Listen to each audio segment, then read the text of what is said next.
جن ہونٹوں کو مصطفیٰ چوم رہے ہیں یار، سوچے تھوڑا سا ذہن اس طرف لے جائیں، جن کو آقا چوم رہا ہے جیسے اس پہ چھٹ مارنے کا یار.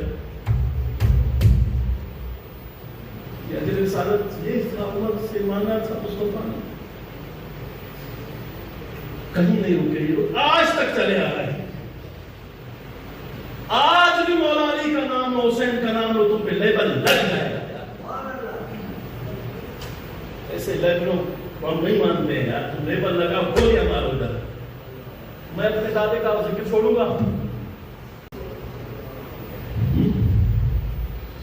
جن ہونٹوں کو مصطفیٰ چوم رہے ہیں یار، سوچے تھوڑا سا ذہن اس طرف لے جائیں، جن کو آقا چوم رہا ہے جیسے اس پہ چھٹ مارنے کا یار.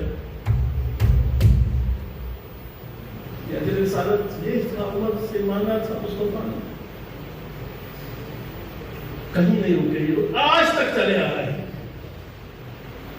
آج بھی مولا علی کا نام اور حسین کا نام لو، تم پہ لیبل لگ جائے گا. ایسے لیبلوں کو ہم نہیں مانتے ہیں یار. تم لیبل لگاؤ، گولیاں مارو ادھر. میں اپنے دادے کا ذکر چھوڑوں گا.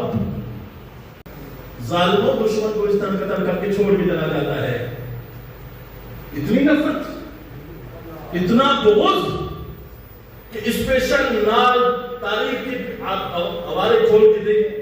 خاص نال تیار کرائے گئے تھے، خاص قسم کے نال.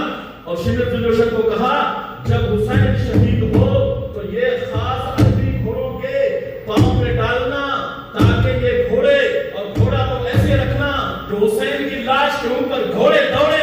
یہ عربی رسالت ہے. ظالموں دشمن کو اس طرح قتل کر کے چھوڑ بھی چلا جاتا ہے. اتنی نفرت، اتنا بغض کہ اسپیشل نال تاریخ کی حوالے کھول کے دیکھیں. خاص نال تیار کرائے گئے تھے، خاص قسم کے نال.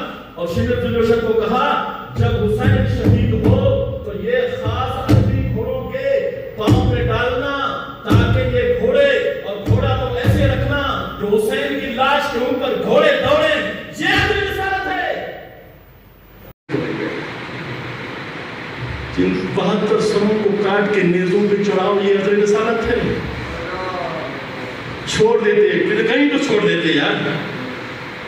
جب کہتے ہیں یزید بری ہے، جب تھال میں پیش کیا گیا، سر ہونٹوں پہ چھڑی مار کے کہتا ہے آج ہم نے بدر والوں کا بدلہ لیا. جن ہونٹوں کو مصطفیٰ چوم رہے ہیں یار، سوچے تھوڑا سا ذہن اس طرف لے جائیں، جن کو آقا چوم رہا ہے جیسے اس پہ چھٹ مار